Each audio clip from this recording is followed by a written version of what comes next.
Welcome to the Friday edition of the Nightly Nuge, which is the free-for-all edition.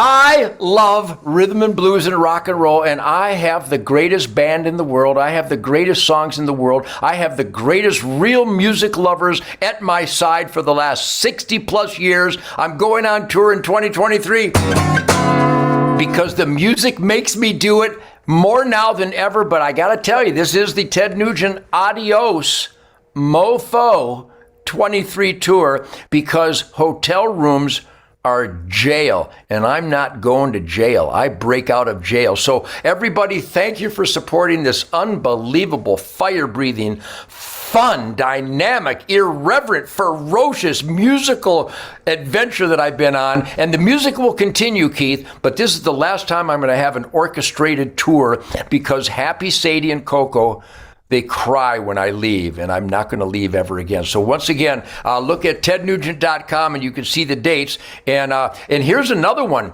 Greg Smith will not be playing bass with me this year because he's got other commitments, and I've got this fire-breathing animal named Johnny Big, who plays bass guitar with me here in Texas all the time. So with Jason Hartless and Johnny Big on the Fender P bass, we are going to unleash. By the way, we are playing so tight. We're doing a benefit in Walnut Springs at the Rattlesnake Roundup or Rattlesnake Roadhouse on May 19 and 20. We're going to promote this on the Nightly Nuge. A benefit for the military heroes at the Rattlesnake Roadhouse in Walnut Springs, Texas on May 19 and 20. And we are going to unleash the greatest songs in the history of the world. And I think they're almost sold out already, but it's going to be a rock out. But the Ted Nugent Adios Mofo 23, only east of the Mississippi this year. So come and get you some, and you might want to bring your dancing shoes because I can't help myself. Well, I want to talk about music, but before I do, there's a couple things I wanted to bring up today. Paul Stanley, I know you're friends with Paul, know him well. Kiss, he just unsolicited put a statement on social media here this week, taking a position opposing this transgender surgery to minors. In fact, I think his quote in there was something, it's one thing to be supportive, but it's another thing to normalize that irreversible procedure on minor children. I was a little surprised because I haven't really seen KISS being political, although I think at least a couple of them are very conservative in their values. What's your take on Paul Stanley taking a very similar position to yours on that topic? Well, Paul Stanley, number one, has a work ethic. The industry in the world never really celebrates the incredible work ethic that James Brown taught us, the hardest working man in show business. And KISS, and certainly Paul and Gene and all the guys, they have an incredible, fire-breathing, animal, unstoppable, indefatigable work ethic. And so when you work your ass off to put your heart and soul into being the best that you can be, providing the greatest products you can possibly come up with, the greatest performances every night, when you have that kind of logic-driven life, then logic will surface in other ways, and Paul Stanley just unleashed some beautiful logic. And how about KISS? Let's talk about KISS. What an amazing band. Talking about a hell-raising street shit kicker, rhythm and blues, rock and roll, unleashed, irreverent, fun musical adventure they've created. I love those guys. I've done hundreds and hundreds of concerts with KISS, and I consider them great friends. Now, I'm really surprised that Gene, as he celebrates his mother who survived Auschwitz, would possibly support an experimental shot and dare to call it a vaccine and really condemn people that don't take the experimental shot. So once again, I love Gene, and I actually contacted him after we made that mistaken statement, and I let him know that I still love him, but it was a really ridiculous, cruel, dishonest, totally misrepresentative statement that he said, but this time Paul Stanley hit the nail on the head. So yes, women should only compete against women and men should only compete against men. Wow, that's radical. Yeah. Well, I want to talk about your tour and particularly one song that I'm hoping makes its appearance on the tour.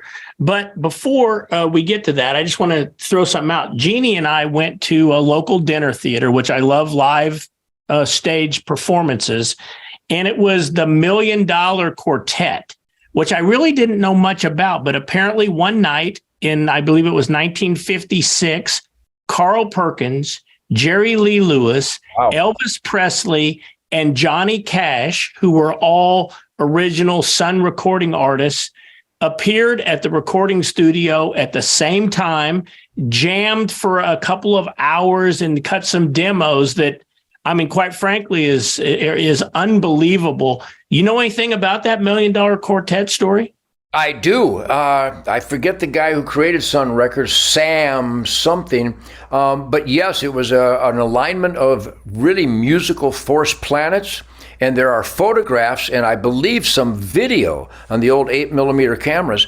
There is certainly a very famous photo of those guys together and talking about soulful guys, talking about guys who brought forward the black gospel, blues, rhythm and blues. They were all motivated by the founding fathers of the most important music in the world, and those were all black guys. Certainly right. Howlin' Wolf and Muddy Waters and Lightnin' Hopkins and Robert Johnson, and then B.B. King and Freddie King and Albert King, and ultimately Chuck Berry and Bo Diddley and Little Richard. But those white dudes grasped the dynamic, the beauty of that instinctual, defiant, uppity music that was considered the birth of rock and roll. So there are photos representing that alignment of planets. And I think that inspiration exists in all the musicians and all the bands that you and I love and that everybody loves. Even if it's pop and some of the blues and country music, there's that influence of those guys in all the best music in the world. What a moment that would have been. Yeah. In fact, you know what, Ted? They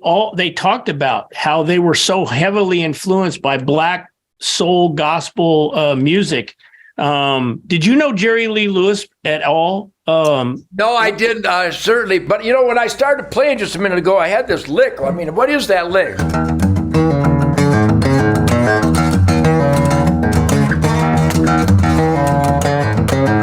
That's a derivative of...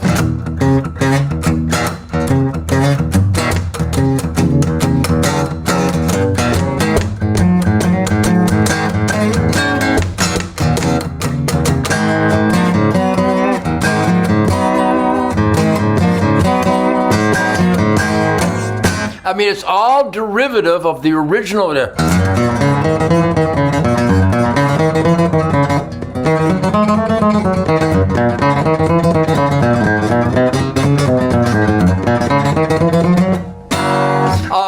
Boogie Woogie and Honky Tonk. So yeah. All the best music in the world, which, by the way, I don't know how this acoustic guitar sounds over this technology, but this is a Taylor guitar that this guy made for me. I wish I could remember his name. Whoever you are, thank you, I love you. But he made it for me because he loves that I stand up for the truth, logic, and common sense, the 10 Commandments, the Golden Rule, the Declaration of Independence, that American foundational values of God, family, country. So that's really what that music was really about. The horror of slavery and the celebration of throwing off the shackles. That's why that music is so emotional and forceful, and I still love it to this day. You know, on the topic of powerful music, one of, if not my favorite song of yours, which is Great White Buffalo. And the thing about that is, and when you were playing concerts back, you know, the last several years, you referred to the Great White Buffalo of being Donald Trump.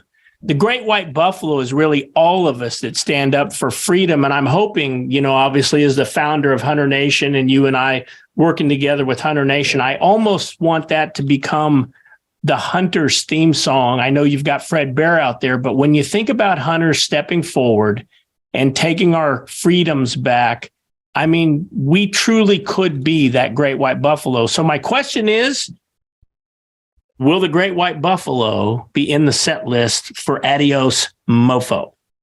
Who the hell's going to stop him?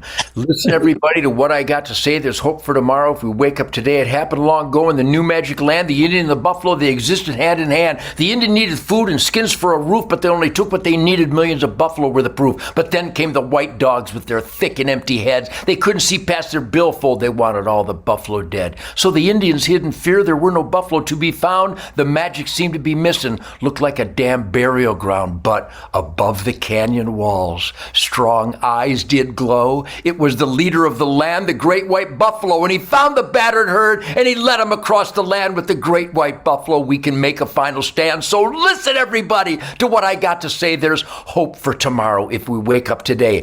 Those words, those lyrics, that sentiment came out of me during a jam session in 1970. And Rob Grange, my incredible bass player, said, "What is that lick?" And I was just tuning up my guitar, and I just went.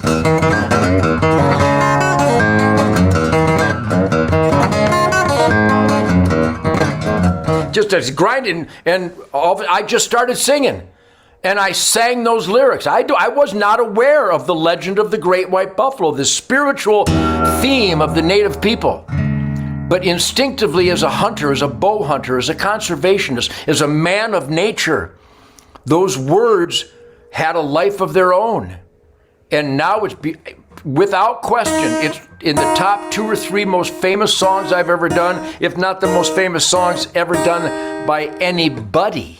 So thank you, everybody, for supporting that. And yes, that song does have a life of its own, and I will play it every night on stage forever.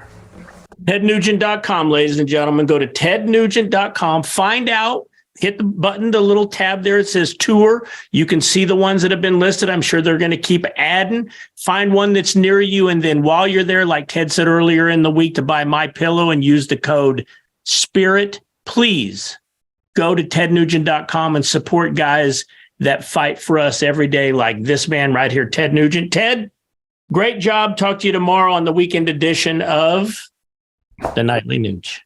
Yowza.